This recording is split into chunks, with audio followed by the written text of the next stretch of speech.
Today I'm going to talk to you about some of the new technologies that have become available for us to better formulate our animal feeds. I'm going to talk particularly about NIR technology, both hardware and software, and how we can use this to optimize our feed production. We all understand that there is a variation between different raw materials, and you can see here when we look at the phytate P content of these different plant-derived feedstuffs that the phytate P percentage content can vary between essentially 0 up to 2%. So there is a wide variation between raw materials, and we all understand that. What we tend to understand somewhat less is the variation within a raw material. So if we look at soybean meal here as an example, the average phytate P content is around 0.4%. However, it is not unusual to find soybean meals with a phytate P content as low as 0.3% and as high as 0.5%. So we have variation both within raw materials and between raw materials that we need to understand better. Recent advances in near-infrared technology will allow us to understand this variation both within and between feedstuffs better.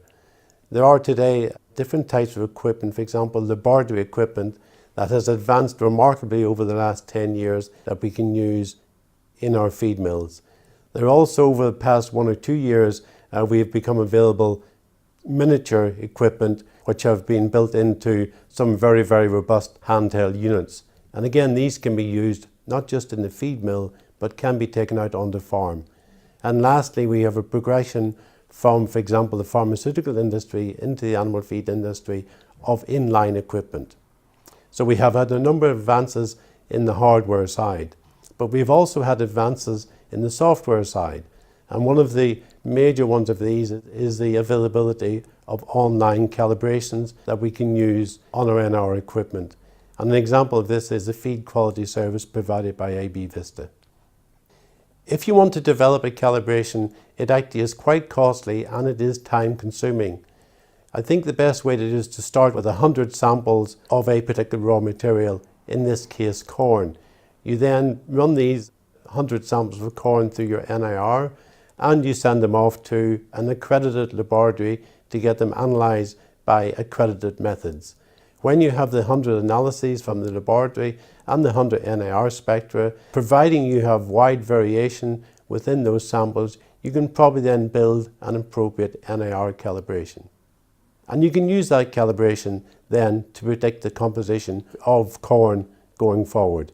But as you go forward, because there are changes in cereal cultivars, there are changes in the way grains are grown, you will need every year to repeat this process, probably with up to 50 different samples every year. And this will go on as long as you wish to use that calibration. So to build a calibration is time consuming and it is costly. And remember, this is just one calibration. You need to repeat this for all your feeds and all the feedstuffs in which you have interest. However, you need to keep in mind that different NIR equipment have a different wavelengths. So if you look at the benchtop, they quite often cover wavelength the whole way through from visible light through to microwave. So from around 400 nanometers up to 2500. However, some of the other equipment, some of the other units cover a different wavelength. And therefore it is not possible to take a calibration developed for a full spectrum machine and put it onto a limited spectrum unit. So you need to develop different calibrations for different types of equipment. One of the comments I most frequently hear from people who have just started to use NIR is that the results they get from the NIR unit is different than those they normally get from the laboratory. There are a number of reasons for this, but the first one we need to examine is the error within sampling, the error within preparation, and the error within analysis. So if the same sample was not used or the preparation was different, then you will find a different result. And of course, you always get analytical error when you send samples off for analysis. So you need to understand better the error you can expect within your sample. The other thing you need to bear in mind is that if your calibration is built using one analytical method and the laboratory is using a different method, then you would expect the results from those two methods to differ. So for example, if you're measuring moisture and the NIR calibration is built using a conventional oven with overnight heating, and the wet chemistry laboratory is using a microwave for a few minutes, then the results will differ because the assay methods differ.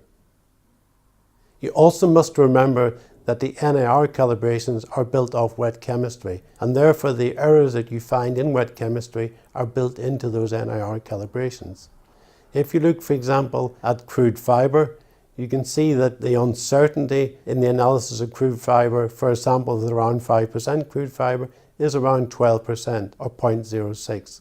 So again, there is a built-in variation both in wet chemistry and in the NIR that you have to understand and accept.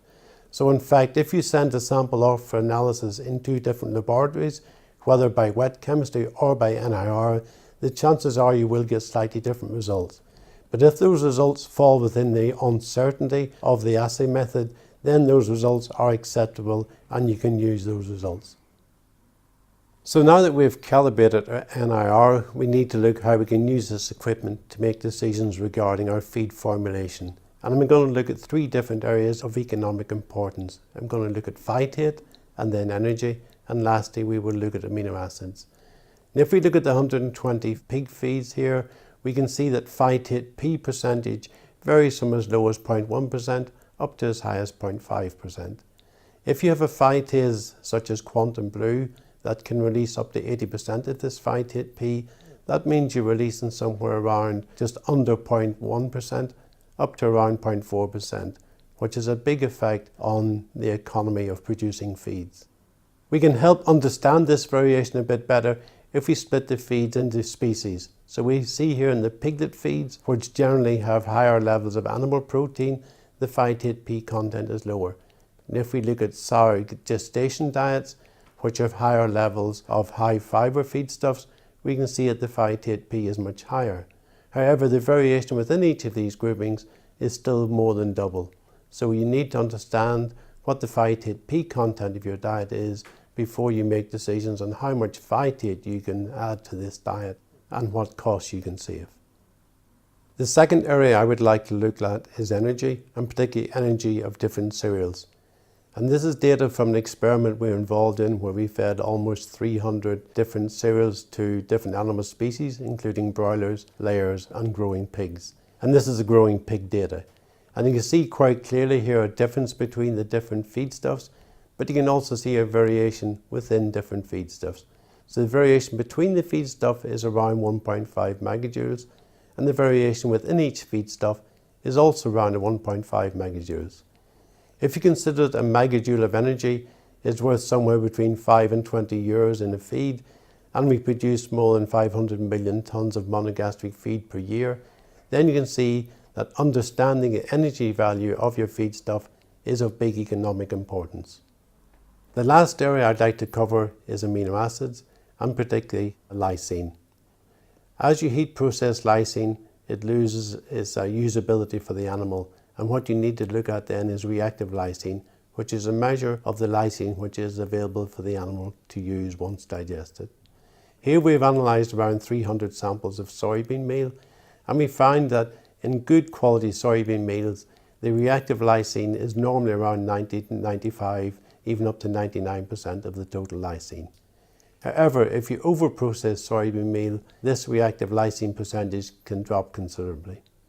This is the type of information you need to understand if you're going to make decisions about where to source your soybean meal. And these calibrations are available online through the AB Vista Feed Quality Service. So there are a number of equipment options available to you. There is, for example, laboratory equipment, there is in-line, and there is mobile or handheld equipment. There are also a number of calibration options you can look at, including to build your own calibration, and that is most common, for example, for proximate analysis. But you may want to go outside to get other more expensive analyses, such as the in vivo energy values or the reactive lysine. There are also other applications of NIR you can look at. For example, you can look at identification or traceability, and you could look at mixability of your diet. So to sum up, you need to understand the right type of equipment for you. It may be, for example, just a laboratory unit, or it may be a combination of laboratory, handheld, and inline units. Once you've made that decision, then you need to look at your calibrations, and the calibration needs to be suitable for your analyses as well as your equipment. The third thing you need to think about is what to do with the data. My recommendation is that you analyse a wide range of samples. You try to understand the variation within the samples and between samples from different sources. When you have that information, then you can start to make economic decisions that will help you maximise your profitability. Thank you.